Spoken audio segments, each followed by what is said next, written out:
Hello there, my very good friends. On today's wrestling news video, we're going to talk about the Oscars turning into pro wrestling as Will Smith hits the stage and smacks Chris Rock. Another match has been added to WrestleMania 38. Triple H has responded to the outpouring of support he has received since announcing his WWE retirement. And a released WWE wrestler could be returning to the ring very soon. I'm Adam Wilborn. And I'm Andy Murray. And this is the news. Don't tell me about this first story. Go on. Is it about the Fiend? You keep the Fiend's name out of your flipping mouth. I don't quite have Will Smith's technique on the strike there, but yes, you've been online today, probably. Yeah, haven't you, yeah. Friends? And if you've been online, this was probably the first thing you saw. Will Smith at the Oscars, walking up, slapping Chris Rock in the face, and then leaving the stage. And then we're going to cover everything. And then winning an Oscar. Yeah, later on in the night. We're going to cover everything here. The reason we put it on today is because it was like a pro wrestling angle. And also, the other wrestling stories that are doing the rounds aren't particularly interesting. So we're gonna cover this WWE Raw angle as it goes. But yeah, let's just unpack this whole thing. What happened was Chris Rock was on the stage and he made a joke about Jada Pinkett Smith, that's Will Smith's wife, obviously, and her very public battle with alopecia, which is obviously an autoimmune condition that causes hair loss. She's spoken about this several times in the past. It's a difficult experience to go through for sure. Complete sympathy with her. She had to shave, she shaved her head last year. She's called it like terrifying and things like that. She had steroid injections, all of this stuff. She's always been quite open about it. Fair play. Will Smith was obviously sitting there right there beside her, and Chris Rock's joke was, "Hey Jada, I'm looking forward to seeing you star in G.I. Jane 2. That is obviously a reference to the scene in the first G.I. Jane 1997 when, is it Demi Moore? Yes. Yeah, shaves her head, combat soldier. You know Good film. You know the drill. Good film. Now the cameras immediately focused back on Jada, understandably not best pleased with this. So Will Smith literally walked on stage, smacked Chris Rock in the face, sat back down. They cut the sound for a little while. Keep my flipping wife's name out of your mouth, basically, is what he said. There you go. Keep my effing wife's name out of your mouth. And the show progressed. This all happened, folks. Believe it or not, on live TV at the Oscars, the biggest movie event of the year.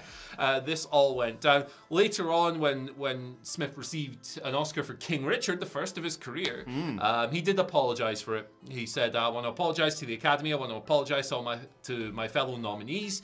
Art imitates life. I look like the crazy father, just like they said about Richard Williams," referring to his role in the film. "But love will make you do crazy things." Now, it should be noted as well that this isn't the first time that Chris Rock has made jokes at Jada Pinkett Smith's expense. He cracked one about her boycotting the Oscars in 2016. Also, you know, while this thing played out like something resembling something we'll see on Raw tonight, Variety have since claimed, or published things from the Oscars press room suggesting that this probably wasn't a work. Like Chris Rock declining to talk about it, rather wanting to talk about the night as it's supposed to be. He is also, according to the LA Police Department, he's not filing a police report. Fair play, yeah. So there you go. There's obviously a lot of discourse going on about this stuff. I don't really want to dive into that. No. There's a lot of bits and pieces going on here. But yeah, I mean, if we're gonna rate the slap out of 10, what kind of score are you going for? I genuinely, I'm still shocked by it now. Yeah. So probably it's got to be up there. Yeah. A slap's so much more effective in that scenario than a punch. It's more embarrassing, isn't Yeah. it? Like a punch is like you could have a brawl if a punch happens, but Yeah. slapping the taste. It's so demeaning. And look, Chris Rock, don't make that. I love Chris Rock. I think he's a fantastic comedian. Sure. I don't want to wade into the whole, should you be able to make jokes about this or whatever. No, well, she's sitting right there. Yes, no, exactly. that's my and also, stance don't pivot from it's going to be awkward if Penelope Cruz wins an Oscar and Javier Bardem doesn't because they're together. Anyway, and then talks about that. I don't know. It just didn't really work for me. I think if you're going to say something that could, reasonably result in like The Room reacted like, oh. It was like they thought it was a bit like say, and then when Will Smith started effing and jeffing, you were like, yep, this is not a part of the show, basically. Yeah, exactly. That's kind of when you knew. I think like sometimes you just have to go, is this a wise thing? Like regardless of whether you have a right to make a joke or not. Like I'm not getting into that debate either. But sometimes maybe you should think there and go, yeah, maybe not. Yeah. Maybe not. But I've got an update from my sources. Is it the feed? It's not the feed, but you know how connected I usually am within the industry. I'm the very connected. No crap, just Sap, Sean Ross Sapp of WhatCulture.com. You are TMZ. It's not actually going to be called the Oscars next year. That's been scrapped. It's going to be called the WrestleMania Oscars, because we've got WrestleMania Raw tonight, and WrestleMania SmackDown, and then WrestleMania, and then WrestleMania Backlash, and then WrestleMania Great Balls on Fire. Do you reckon they're going to face off? Like, this is already a better feud than a lot of WrestleMania. Someone's going to make My Way, Will Smith. It's already been made, probably. Yeah, it's probably there already, isn't it? Well, I've already seen the Will Smith is All Elite memes, so okay. there you go.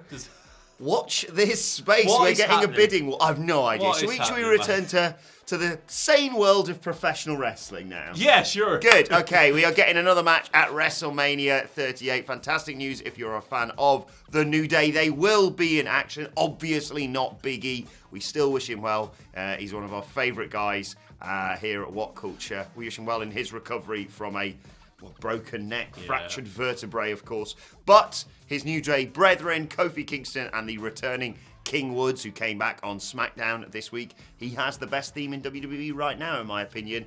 They will be in action, unsurprisingly, against Sheamus and his goons. The general consensus, according to Fightful Select, no crap, just Sam, is it is going to be Butch and Sheamus tag in against Xavier Woods and Kofi Kingston. That could change with Ridge Bloody Holland, basically. It was going to be a 6-man. Obviously, it can't be that without Big E, but it's going to be 2-on-2 with one of presumably Butch or Ridge Bloody Holland interfering at ringside. Yeah, there you go. A straightforward pivot, it sounds like, from their original plan, which was going to be the trios match. It's a simple adjustment, and I'm sure we'll get the announcement soon. Right? And I've no doubt, I mean, they've worked together enough, so we've seen it a lot, but I have no doubt that they're going to have an enjoyable match. New Day and Sheamus, and you know, we know what Pete Dunne, as I will continuously refer to him as, we know what these guys can do in a ring, so it should be good. But they're calling him Butch, so that's a thing. I've just remembered, have you seen Judd Apatow's deleted tweets? No. Apatow? Oh, bro. Look that up if you can, man. He was like, he could have killed him. He can't slap a man. Why? Why have I brought this back? He's Alex Ferguson. Could have killed him. What was going on? The world has gone mad with this Will Smith, Chris Rock thing, hasn't it? I can't. They can't do this on a Monday morning. The week's gone. That's it. You've killed the whole news cycle, guys. Come on. Think of the other stories. I mean, we didn't have any other stories. That's why we're talking about it. But granted, fair point. Triple H has had a bunch of nice things come his way recently. Good. Understandable, he announced last week when speaking with Stephen A. Smith that he had to retire. Bad timing, by the way. Yeah. Offers were leaving the office at that point. I was like, come on, man. You're going to do that. It's got to be early on a Friday. But yes, we reported on that Friday afternoon, of course. Of course. Devastating news he's not going to be wrestling again. Even I think I saw reports that over the weekend they possibly even had plans for him to do something at WrestleMania 30. Yeah, that stuff came out. But ultimately for the best, right? Like absolutely. We've said this so many times. Hey, Triple H, just go be a dad, man. Just go be a dad. If I'm him and I'm not him, so I'm not telling him what to do, obviously. But if I'm him, I'm taking all my stock, I'm taking all my money, and I'm moving in a private island with my family, and I'm never coming out again. Just get away from all this stuff. But yes, understandable, a big swell of support for him, particularly from like people he'd worked with in NXT who he'd lifted up and put through the WWE system. So lots of tweets, lots of messages, all that. Triple H has responded. He is truly humbled by the response he received. He tweeted this quote thing here from Louis L'Amour. I don't know. Bonjour. The Fiend. Saying there will come a time when you believe everything is finished. That will be the beginning. Philosophical. Triple H's own caption, he says here, I'm truly humbled by the texts, calls, posts, and all the kind words. I'm grateful to each and every one of you, I wish I could respond to everybody, but I type so slow I'd never leave the house again. Please know how much they all mean to me. Stay healthy and be grateful for what you have and seize the day. I know I am. So the biggest takeaway for me coming away from the interview, aside from the retirement obviously, was when he spoke about what had happened to him and the stuff with his heart and like how close he came to like an even more serious situation, and he's tearing up, I was like, this guy's been through such an ordeal.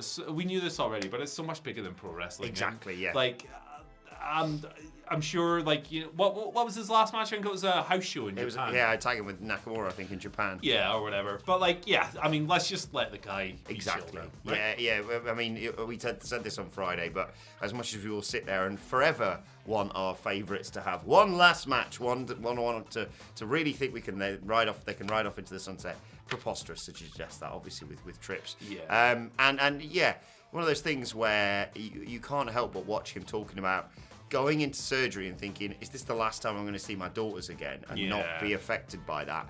And whatever your opinion, you know, he's had a varied career throughout his time with it. He's a legend. You can't argue with that. Sure, and he's an absolute legend. He's a surefire Hall of Famer, obviously. Yeah. I mean, like, you look at some, that doesn't say much for the WWE Hall of Fame, of course. He's already in there like 3 times. Yeah, exactly. But like in 20 years, he'll be in there like 9 times somehow. They'll find a way. But yes, nothing but best wishes for Triple H, the family man. And, exactly. Yeah, hope he's in better health, for sure. Let's talk about the released WWE wrestler set to return to the ring. It is Bo Dallas, of all people. He did a virtual signing session for Captain's Corner. I don't know if that's how you pronounce it. Okay. It hasn't worked since he was in WWE, since he was released by WWE, in April of 2021. But he says he isn't finished with professional wrestling just yet, saying, I'm not saying I'm done with being a wrestler, or that's what I've been saying for the past few years now, and that's how that's got squared away, and that's in the works. I can get back to my passion. I will be back in the ring in the next couple of months. That's a guarantee, because I don't make promises I don't deliver on. I got lines a lot of time for this of people when they, not necessarily when they've been released or whatever, but if they go away from the sport, you don't have to rush back. Yeah, for sure. And he's been out of the ring since like late 2019. That was like his last match. He had like an 18-month hiatus before WWE let him go. He'd been backstage a couple of times in the lead up to the release of budget cuts, all that stuff. He's quite a young guy as well, Bo. I think he's only like 31 years old. So like he clearly still has plenty of time to evolve himself in the sport. The first man to be in a Rumble younger than a match itself? Have I made that up? That might be right. When he won It's a Wilborn fact. It's one of those facts that it might be true. Yeah, it's like Matt Hardy, except ours maybe aren't. Yeah, it might just make it. It's like the pirate thing the other day with the eye patch. I wasn't 100% on it. People in the comments said I think I got it right, but we'll never really know. Yeah. But yeah, Bo Dallas, he's got something about him, hasn't he? Yeah, sure. We'll see what the future brings for him. I know he's had some business interests outside of wrestling that he has seemingly been quite successful in, so fair play to him. And yeah, we'll see what comes of it. I'm curious for anyone who leaves a situation they've been in for a long time and goes to do something new. I think it's always interesting. You never really know what people are truly capable of in other environments until you see them in other environments. So yeah, make us believe again. Yes, exactly. Very excited to see who signs him, who is the Bo Selector. So. Oh, wow. Twitter questions at WhatCulture. WWE, of course, you want to get in touch with us. Mark Smith starts us off. Nice conspiracy theory to start the week here, Andy. Do we have to? With Brian Cage not on AEW TV for another week, should we start to think this contract, his contract was extended, just to stop him going to WWE? No, because No, I think they got plans for him. Yeah, not even necessarily from that standpoint, but like I like Brian Cage. I think he's good, but is Brian Cage somebody who AEW should be fearful is going to go to WWE and move ratings? WWE definitely like the size of him. They will like the size of him, 100%, obviously, and other aspects of his performance as well. But like, with all due respect to Brian Cage, I think he's very talented. He can do. The list of things he can do is much longer than the list of things a schlub like me can do. So it's no disrespect, because there are very few people in that company who do move ratings on their own. It's usually the company as a whole. I don't think Brian Cage is someone the AEW needs to worry about going, oh yeah, he's going to pull in an extra 250,000 viewers on Raw. It's just not going to happen. So, no, I don't think so at all. I think that whether they have ideas for him or not, I'm not too sure. But nah, yeah, that's where I'm at. I think there's a couple of things. First of all, like you say, I think you're right. I think they're just biding their time quite possibly with him, and I do think that they will do something with it. I don't think they would just sign someone to keep them away from another company, for example. But we'll say, we should add to this as well, because obviously that's something we've criticised WWE about in the past, because there's years of reporting to support that. If Brian Cage doesn't end up appearing again for the end of this contract, that's obviously bad, and we will talk about that as a just getting in there before some of these knobs are like, WWE did it. I think, first of all, if they are doing this sort of, cycling on and off telly, good. I miss him now. When he comes back, I'll be like, I haven't seen you for ages. That's go away, make me miss you. And I can't remember for the life of me who suggested it, but shout out to whoever it was. I really like the idea of him basically replacing Wardlow. And given what's happened recently, with 10 security having to hold Wardlow back, if he finally gets MJF isolated and MJF's like, oh, don't worry, you think I wasn't going to replace your muscle with someone even bigger? There you go. There you go. Brian Cage is a barrier to Wardlow getting to MJF, for example. That could be a fun match. Because no offense to Sean Spears, but he ain't protecting Maxwell. Yeah, not with that carrot. Right, second question today comes from Angela Dawn, who says, greetings, Andy and King of the Mic. Oh, why? Why'd you do it, Angela? If you could build a Mount Rushmore of wrestling commentators, what four would you choose? Oh, wow. Googly, wow. Yes. Jesse Ventura. Jim Ross, absolutely. Yeah. The Fiend, no. Man, this is so tough. Hit me with another one. Bobby Heenan. There we go. Yeah. Obviously. Booker T. Shucky Ducky, quack, quack. Alex Marvez. Oh, who was, it's Christian. Todd Grisham. There we go. I mean, there's a lot of other people you could throw in there. Come on, honey, let's look at Mount Rushmore. Cool. Right, time to go home. Lance Russell would be Jim Cornette. Say what you will about Jim Cornette. Oh, absolutely. Very good at his job on screen. If not other things. What about a little, because I know this is divisive, what about a little, because he's only good in small doses, a little Mauro Ranallo? I liked Mauro Ranallo when I just watched NXT takeovers, for What's example. the opposite of a Mount Rushmore? Because with is that not a for fan? my tastes, I understand why people really love Mauro, but no one. There aren't many more announcers I would rather mute the show. I just don't enjoy his style. I like him in small doses. Yeah. Weekly TV, no. We're allowed to like different things. Exactly, I think that's fair. But yeah, let us know your Mount Rushmore of wrestling commentators. What is the opposite of a Mount Rushmore? And where on earth Byron Saxton might sneak in? He might be in the gift shop going, hell yeah! Okay. Not Corey Graves though, not for me. Aye, we don't. Byron's had enough verbal abuse from that guy. Pat McAfee, put Pat McAfee on there. Oh, he's get rid of Bobby Heenan. He's on Mount Mauro for me, brother. I know. Right, final question today comes from Jazzy Jambalaya, who says, who in the words of Ethan Page has the tightest tits in the WhatCulture office? Simon Miller's excluded. He'd win easily. Jazzy says it's Adam Cleary. I've got to disagree. Yeah, I think it's Adam Nicholas. Adam Nicholas is in incredible shape. You just don't see it because whenever he doesn't really do on camera stuff much anymore. And if you do see him, he's just immaculately. You see him from there, and you can't see the tits. Yeah, he's immaculately dressed as well in these lovely draped outfits that are effortless. His hair naturally just sort of, it's like a lion. What's his name? Nicolas Cage when he gets off the plane in Con Air. Yeah, there you go. He's Nicolas Cage and Adam Nicolas Cage. I think Phil deceptively might have tight tits as well. Phil's a lean man. It's certainly not me, you, or a handful at the moment. Working on it though.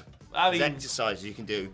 Work is a word that has been used. Right, let's move on to today's and finally, because pro wrestling's everywhere this weekend, Andy, including NASCAR. Apparently, The Undertaker was driving a car at NASCAR or something. NASCAR tweeted 20 turns is a daunting challenge for any driver. But please do not let us distract you from the fact that in 1998, The Undertaker threw mankind off Hell in a Cell and he plummeted 16 feet through an announcer's table. I want to say something controversial here, Andy. I think NASCAR absolutely sucks. So today's news video, just to clarify, is Will Smith throwing a slap, Triple H doing a tweet, and The Undertaker driving a car. Yeah. Okay. Thoughts on NASCAR? I've never watched it. Aren't they just driving in a big circle? They are, but I get it. It takes skill, and it's very dangerous and all that. Yes. I'm not going to discredit the skill or the danger. Motorsport in general is not for me. Unless it's Carmageddon, eh? I see what he's. I wanted him in full garb. I've got to be honest. Like all elite. Mr. Worldwide. All elite Scooby-Doo. It's just... Imagine pulling up the junction, you look to your left, and here's The Undertaker in full gimmick. In a little mini or something. It'd be like that scene from The Simpsons. Are you mocking my appearance? This car was the only one I could afford. Ooh. It's like Sidgwick's impressions. That voice. Shall we wrap this? Yeah, let's do that. Show up. Let us know your thoughts on, literally everything we've discussed in the comments section below. Don't forget to like, share, and subscribe. And subscribe to What Culture Wrestling on either iTunes, Spotify, or wherever you get your podcasts from for daily wrestling podcasts. We're reviewing SmackDown, we're reviewing Rampage, and we're looking ahead not just to Raw, to WrestleMania Raw Andy tonight. What Culture Wrestling, as I said, wherever you get your podcast from. Let us know your thoughts and Twitter questions on Twitter at WhatCultureWWE. Watch there, follow both of us, follow Andy Murray at Andy H. Murray. The H stands for how's my technique? Sorry, mate, that was a bit stiff. Hello, HR. Chris Rock. You can follow me at Adam Wilborn. HR? Come on, son. Follow us all at What Culture It's on WWE. video, I suppose. But for now, my thanks to Andy Murray. Thank you for joining us. This has been a weird day, and we will see you soon. Oscars.